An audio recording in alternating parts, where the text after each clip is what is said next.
स्वागत है आपका हमारे YouTube चैनल पर। माघ माह के अध्याय आप सुन रहे हैं। 16 अध्याय आपने सुने, आज सुनेंगे आप 17वां अध्याय। मैं आप सभी का बहुत धन्यवाद करती हूँ कि आपने हमारे चैनल को इतना स्नेह व सहयोग दिया।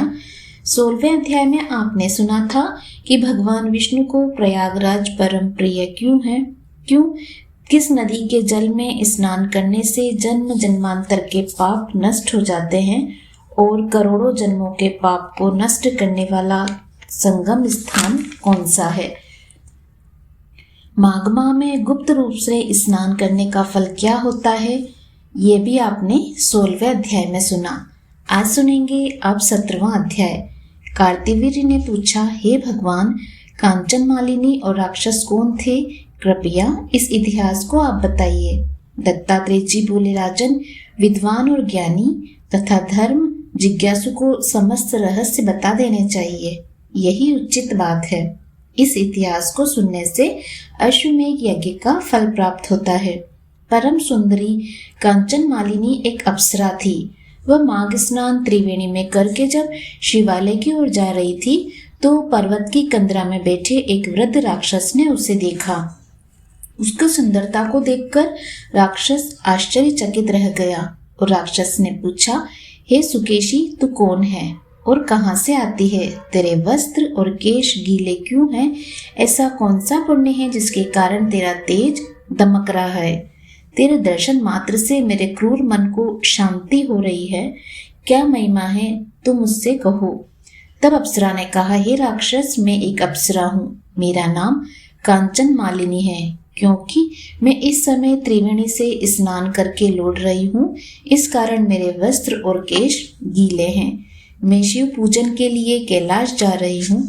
मेरे ऊपर जो तेज प्रतीत होता है वह माघ स्नान और प्रयागराज के संगम त्रिवेणी के जल का प्रभाव है। जिस पुण्य के प्रताप से मैं सुबुद्धि गंधर्व की कन्या पैदा हो और उमा की सखी हुई, उसका भी इतिहास तुम सुनो। पूर्व जन्म में मैं एक कलिंग राजा की प्रिय वैश्याई, सुख संपत्ति के कारण मैं गर्व से फूली रहती थी। श्रेष्ठ सुंदरी होने के कारण सारा नगर मुझ पर मोहित था। मैंने इच्छा अनुसार भोग विलास किया और कामी पुरुषों के धन को मन माने तरीके से ठगा। मेरे पास धन, वैभव और संपत्ति की कोई कमी नहीं थी। उस समय कलिंग में मेरे नाम की धूम थी, परंतु जब मैं वृद्ध हुई तो मैंने विचार किया कि मैंने अपना सारा जीवन काम वासना और धन संचय में ही व्यतीत किया, कभी धर्म की ओर ध्यान ही नहीं दिया। इस विचार के आते ही मेरी आत्मा को बहुत कष्ट हुआ। अंत में विचार कर मैं राजपुरोहित के पास गई। तब मैंने अति विनीत स्वर में विलाप करते हुए अपने मन की व्यथा उनसे कही।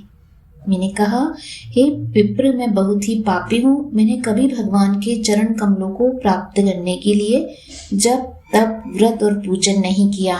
जवानी के नशे में भोग विलास में पड़कर मैंने अपने तीनों जन्म नष्ट कर दिए। हे नाथ, अब आप मुझे अबला को उबारिए और मेरा उद्धार कीजिए। मेरे वचनों को सुनकर पुरोहित ने कहा, हे सुमुखी, तेरे समस्त पापों को मैं जानता हूँ। तूने जो पाप किए हैं उनसे सहज ही मुक्त होने का एक ही उपाय है। तू प्रयागराज जाकर अपने मन को निर्मल कर। तू त्रिवेणी में स्नान कर। तीर्थराज प्रयाग में ही यह शक्ति है कि वह तेरे सारे पापों को नष्ट कर सकते हैं। ऋषि जनों का यही कहना है कि प्रयागराज में माघ स्नान करने से प्राणी के समस्त पाप नष्ट हो जाते हैं। जयति तीर्थराज प्रयाग की। तीर्थों में प्रयागराज श्रेष्ठ है। भीरू, अब तुम प्रयागराज के महात्म्य को सुनो। पुराने समय में देवराज इंद्र ने जब काम से पीड़ित होकर गौतम की परम सुंदरी पत्नी अहिल्या के साथ पापाचार किया तो क्रोध में भरकर ऋषि ने इंद्र को शाप दिया था।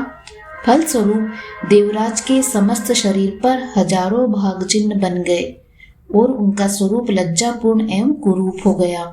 तब मन में लज्जा को धारण किए मुंह नीचा करता देवराज इंद्र संसार की नजरों से बचता सुमेरु पर्वत पर जा पहुंचा।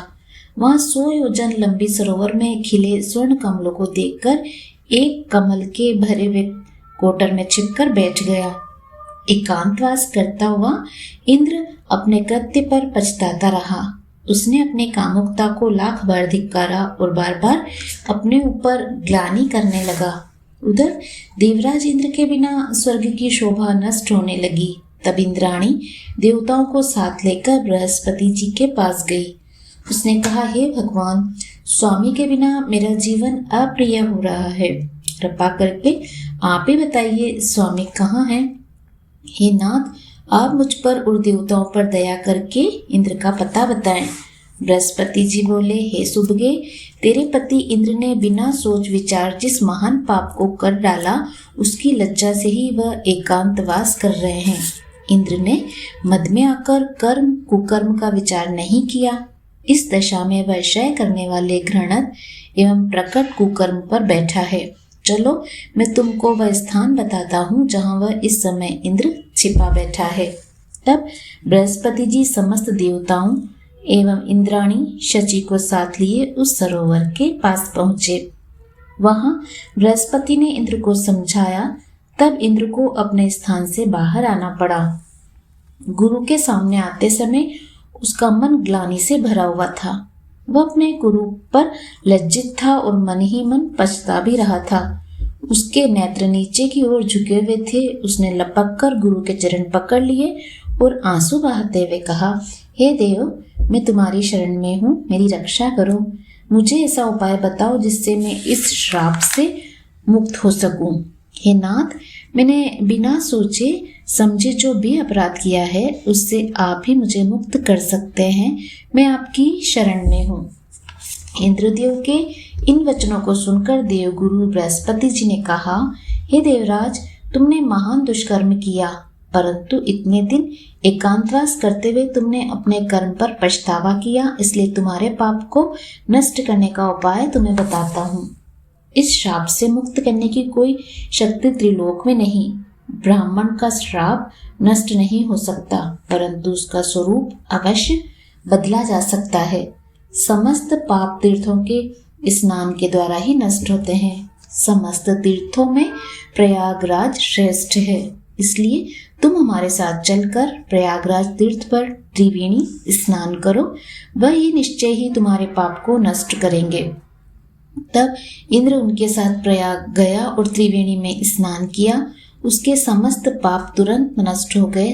तब बृहस्पति जी ने इंद्र की बुद्धि निर्मल जानकर आशीर्वाद देते हुए कहा, हे इंद्र, ऋषि के श्राप से तेरे शरीर पर जो हजारों भक्त चिन्ह बने वे नेत्र बन जाएं। तभी से इंद्र के हजारों नेत्र हो गए। हे सुनयन, जिस प्रकार इंद्र त्रिवेणी में स्नान करने से निष्पाप हुआ, उसी तरह तेरे भी वहां स्नान करने पर पाप नष्ट हो जाएंगे। तू भी वहीं जाकर स्नान कर। उनकी बात मानकर हे राक्षस, मैं प्रयागराज गई और मैंने त्रिवेणी की पवित्र धारा में स्नान किया। उन दिनों माघ मास था।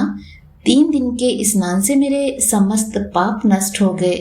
शेष 27 दिन के स्नान को मुझे दिव्य फल मिला। मैं पार्वती जी की सखी बनी हूँ।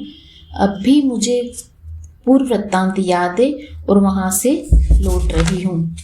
उम्मीद करती हूँ आपको ये 17वां अध्याय पसंद आया होगा। पसंद आया है तो प्लीज़ लाइक एंड शेयर अवश्य कीजिएगा। भगवान श्री हरि विष्णु की कृपा सदैव आपके परिवार पर बनी रहे। आपका प्रत्येक दिन शुभ व मंगलमय हो। जय श्री कृष्ण।